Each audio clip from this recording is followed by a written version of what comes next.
Hello there, ladies and gentlemen. Ambrose Blurfield back again for the Sales Mastery Company. And today I present to you Stronger Body, Stronger Mind. What we're covering off for today is some of the key aspects that we have learned ourselves over the past 20 years, coaching and training and traveling around the world on behalf of work, and also lessons that we've learned from the customers we've got who performed at an incredibly high level, consistently so. Now, most of what I cover off today, you will have heard. The issue that challenges you is execution with discipline. So as I go through today, I'm going to share with you some practical tips for you to have the right body situation in order to have the right mindset, in order for you to execute whatever the responsibilities are for you as a business owner, as a salesperson, as a sales manager, or whatever your job title happens to be. These are practical. So please listen today from the context of execution. Secondly, please listen today from the context of accountability. So as I go through some practical tips for today, I want you to think, who's going to hold you accountable? Now, it could be a different person at work, a different person on the road, a different person at work itself in terms of physical office. That's your choice. So whether you're training out on the road, whether you're going and visiting salespeople around the world, whatever that happens to be, think about execution, think about accountability, and who's going to hold you accountable to implement what I share with you today. Now, on the second page of the workbook, if you've downloaded it already by interacting with us on social media, there's simply a welcome page. If you haven't received this workbook, please send an email immediately to salesmasterycompany.com. So admin@salesmasterycompany.com. Today's topic being stronger body, stronger mind.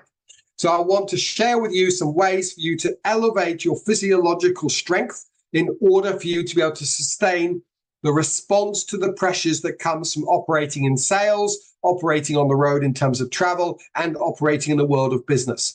Remember, most people learn at university or as part of MBAs that 80% of businesses struggle to survive 5 years. And then we launched our business in Australasia many years ago. And 1 year into business, an insurance agent for business insurance said to me, "Oh, do you realize the failure rate in Australia and New Zealand is closer to 92% rather than 80%? Therefore, only 1 in 12 survive." That's quite a scary number unless you're a risk taker like my wife and myself. And thankfully, nearly 20 years ago, we've managed to stretch that out.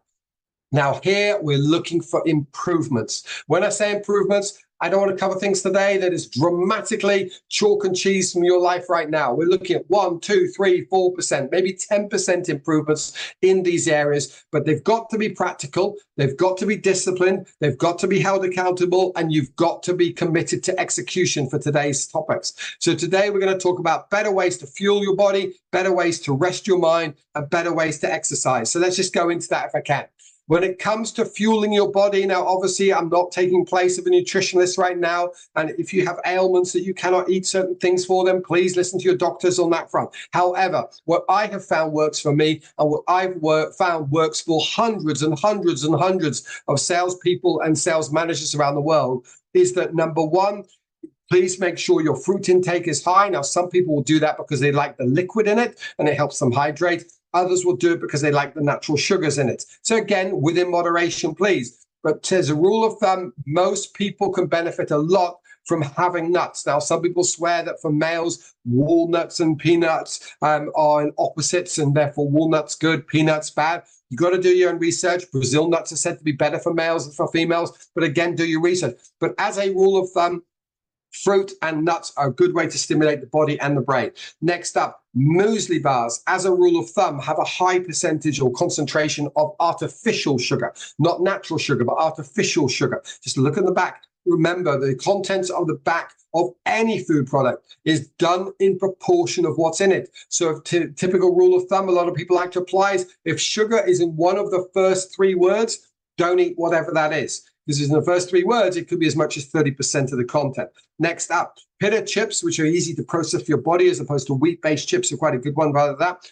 Tuna, avocado, great for the brain. Do your research around that. I happen to like tuna. Some people hate it. Some people like salmon instead. Some people hate that as well. But find what works for you. As I said, I'm sharing with you what we've seen with hundreds of clients and with ourselves. Next up, hard-boiled eggs might be a little bit boring. Maybe you don't like the smell of egg. Maybe you don't like the taste of egg. But that with salt and pepper, pretty easy to do, pretty easy to store, easy to take on the road, easy to take into the office, easy to travel with unless you're traveling internationally. Well worth thinking about it. Also, tomatoes on toast. And yes, most people would suggest the French are right. You should add butter to that as well as a good source of protein. Next up, apples and almond butter. That's something that I have to say, hands on heart, came exclusively from my wife. The idea of almond butter, although peanut butter you could use as an alternative, with apples. I thought it was weird. She said, try it, and it worked. It also worked for both of our daughters who competed in their respective sports at a very high national level. And then finally, try to avoid things that are overly rich and creamy because those things are heavy and they slow down your brain. Again, to be clear, I believe that all forms of food and nutrition is a gift, and we should be grateful for all of it. But for you to perform at a high level, you need to start thinking about your body as the foundation for your mind to operate in order for you to excel in your career. If you're not fueling your body right, your mind can't operate at the high level. Therefore, you can't execute your product in terms of what you're trying to do. Hydration is a simple one, 2 to 3 liters a day. Just good rule of thumb. Please remember, a lot of the heart of our ailments comes from inflammation. Now, my wife and I and both our children take a natural product and remedy for that side of things to help get rid of the oxidative stress in order to reduce inflammation. But start to understand inflammation. A lot of people have gone against things like canola oil in the last few years because of the risk of inflammation around the joints and other things.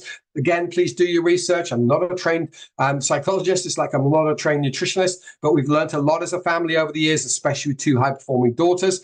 Again, make sure you've got access to water on a regular basis. Now, you go one of 2 ways here. Some people say, hey, I like the 2-liter bottle of water. I've just got to fill it in once and take it in. Then I'm going to inhale some of the hydration from my vegetables and my fruits, and that's me done for the day, a couple of cups of tea, and I'm done for the day. But 2-liter bottles are quite hard to drink from. So I know it's easier to fill up. Equally, you're not physiologically moving. If you think about deep vein thrombosis that happens at airlines, at altitude, I love drinking a lot of water because it makes me walk, which makes me move, which makes my blood circulate, reduces the risk of DVT. So some people say don't give yourself a large bottle to fill up once during the day. Actually, you go with glasses, you have to keep on getting up from your desk, which is healthy for you physiologically and strengthens your body as a result. Now, this next one is something that I've seen a dramatic diminishment over the years, in particular over the last 5 years. I'm not seeing people actively rest or switch off rest on a regular basis. Now, this would apply to holidays, to weekends and evenings, and to the workplace. Your brain needs a break from the screen. End of story. It's as simple as that. You need to make sure that your team also has a rest from the screen. So what that means is when you go home at night or go home at the weekend, just like we tell our children, leave your phones. You don't need them. The most important people, hopefully, are underneath the same roof as you. So maybe talk to them, play games with them, sing with them, walk with them, spend time together. But give yourself time to rest. Now, at a work environment, day to day, that means give yourself a break during the day. That even means if you're focusing for 4 hours on putting analysis and really in-depth things together to focus in and around the whole topics of, say, analyzing a spreadsheet or analyzing client data, then when you go into getting yourself fired up to call your customers, give your brain a rest because you're changing up the pace of operation. You're changing up the dynamism with which you're going to have to think because you're talking to a customer live rather than sitting there quietly analyzing. So give yourself a chance, give yourself breaks, make sure you pace yourself. Personally, I had my wife really get me on top of this as a topic about 5 years ago. And one of the key aspects around that was I became more productive by taking more breaks during a working day. My output increased, I could achieve more in less time, and I was far less stressed. So hence, I'll strengthen my body and strengthen my mind, those two inextricably linked. And then finally, commit to your holidays. I'm a huge fan. I was coaching a sales manager today on this exact topic saying, looking ahead to the year ahead, make sure you put in when the school holidays are going to be because you do want to align to them or you're wanting to avoid them, and pre-book in your holidays. Now, the first response from kind people is, well, I want to see what happens to my colleagues. And I'm sorry to say to you, I don't really care what happens to your colleagues. I care about you. You're the one I'm coaching right now. So please try to prioritize your holiday.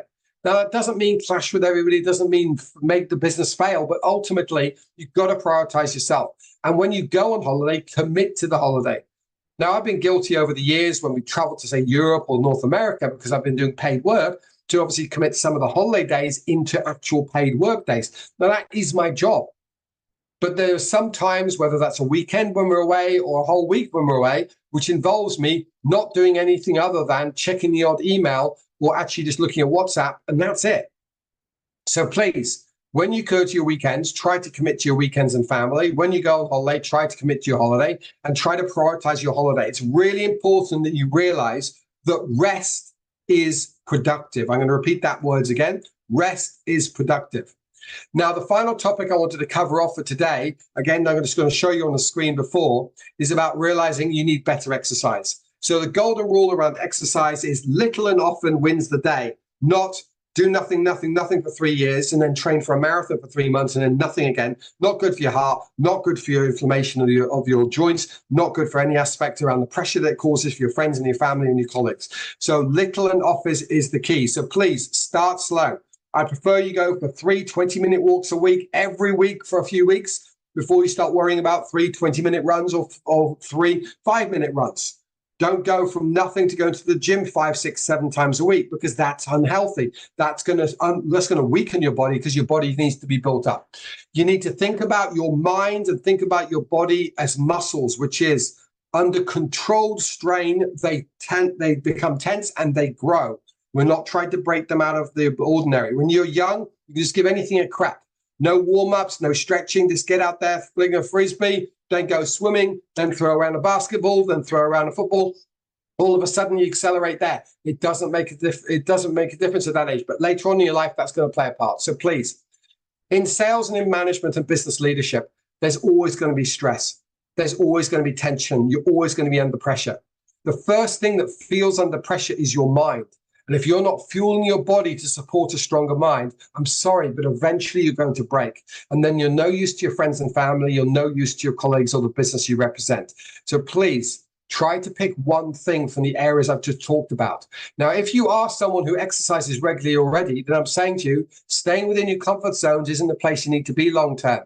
So talk to a coach or a personal trainer or a colleague or a family member or friend and set a goal with yourself to push yourself a little bit further. As I said, it's about stretching steadily that's important. It's not about jumping into the deep end. And then likewise, it is important that you get off your own case. Too often I see people when we're coaching them in our sales mastery program and our sales academy, even on the sales manager program, and I find a whole bunch of people saying, hey, I'm doing 3 times more than I used to do before we were talking, but I feel so bad because it's not as much as my colleague. It's not as much as my sibling. It's not as much. But to be clear, give yourself a break. Any improvements about strengthening your body or allowing yourself to rest and recuperate and strengthening your mind that way is an improvement. Celebrate your wins and don't beat yourself up for your failures. You can't go back and change the past, just like I can't go back and change the past. Now, today's topic actually does come from our Sales Manager program, our Sales Academy, and even our Sales Mastery program. If you want to know more about that, please flick an email to admin@salesmasterycompany.com. Equally, you can click on the link in the PDF workbook, and you can book in for a free session one-on-one to have a chat about your business, what your vision is moving forward, and how you want to succeed. Make sure there's a manager in those attendance for those sessions. That's how you qualify for those sessions. Finally, I've been Ambrose Blowfield. The most important thing for me is that you take action from today's topic. So be sure to take action.